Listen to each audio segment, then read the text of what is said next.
my precious. Oh wow, I even creeped myself out.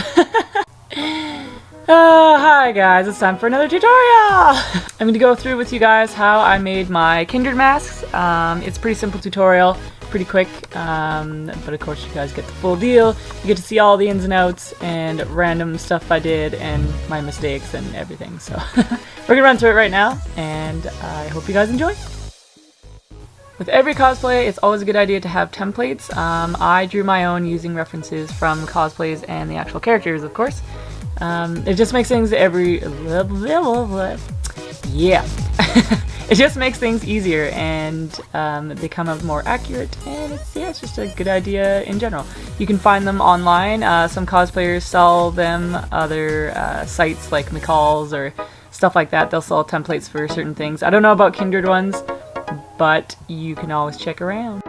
Of course, you trace your template onto the EVA foam. I suggest EVA foam and not craft foam because it would be ridiculously thin and just would not work.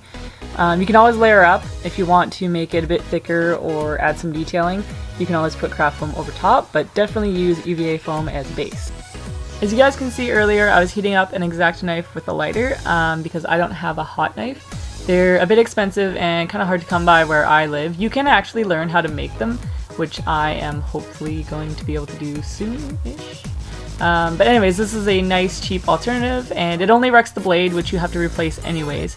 It just makes it so you have to replace it quicker. So it's a nice cheap alternative, and it works for me.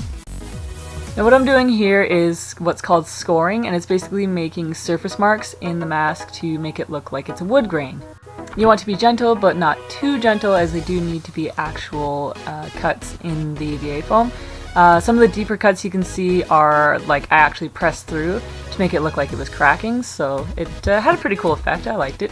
For the question mark looking symbol thingies, you can choose to keep them in or not. I cut mine out because I ended up using plastic because I was trying to do LEDs, which failed miserably. Well, I'll talk about those later. And yeah, so you can choose to keep it in or not.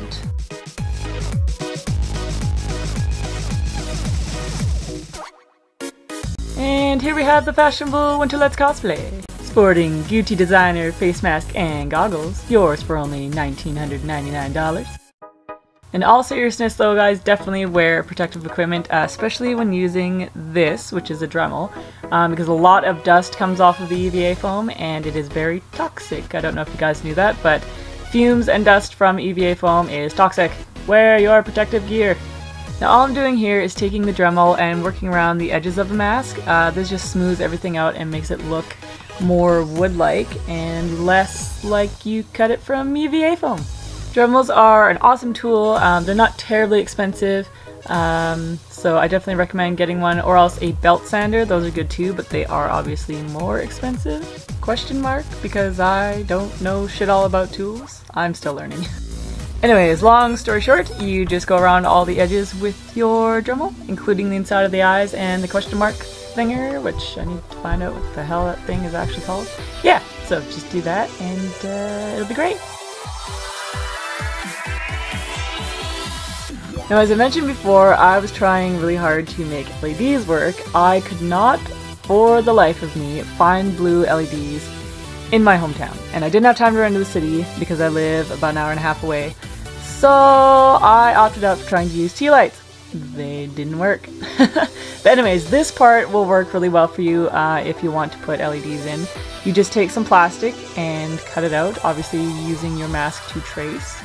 Use your mask to trace and not the template, simply because after you've rounded the edges of your mask, it will be a different shape and size from your template. So to be more accurate, use your mask.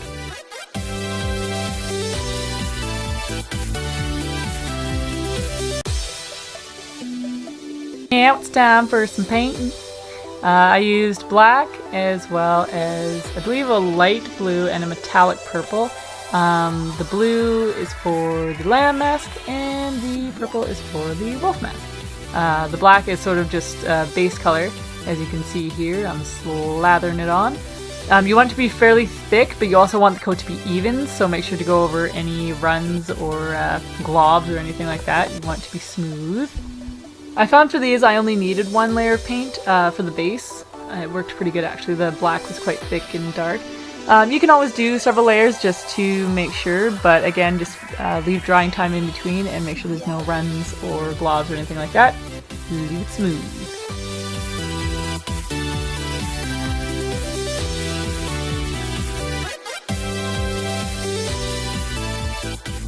Using a porous sponge, not a smooth sponge because it will not have the same effect. This is the same with body paint actually, you want to use a porous sponge.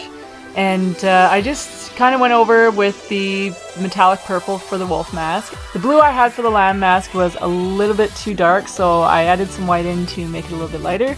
Always add some white or black to your colors if you need to darken or lighten them. For the paint brands, I think I used a mix of some Walmart stuff called Folklore or something like that, which was the metallic purple. For the other colors, I honestly think it was just paint from the dollar store, which I don't overly suggest for some bigger projects because it tends not to be as high quality and chips a little bit more and stuff like that. But but for smaller stuff like these masks, it actually didn't work out too bad. I want you guys to completely ignore the part where I used the tea lights for the LEDs. It was a terrible experiment. It did not work out. It's not, okay, I shouldn't say it didn't work. It worked, just not conveniently. During the shoot, it was in the way. The lights weren't matching up properly. It just was not a good time. So I ended up just taking them out and not even using them. But if you use actual LEDs, it will have a really nice effect. So if you can find them, definitely for the Kindred mask you need blue, and yeah, there's you can wire them yourselves, or else there are like battery pack LEDs, which is what I use because I don't know shit about electronics. So that's what I do. I took blue spray paint and painted over the plastic pieces, just to kind of make it look more solid, and once you put everything together it makes a really nice glow effect. Behind the plastic pieces, once you've glued them onto your mask, you want to glue them on the back, not the front. And you want to put tissue paper, preferably blue if you have it, if not, white is good too. And what this does is sort of cloudy up the light so that it doesn't look like, well, like you have LEDs behind your eyes. Next, you'd want to attach your LEDs. You can do this by gluing them kind of around the eye holes. Then you attach your attachments.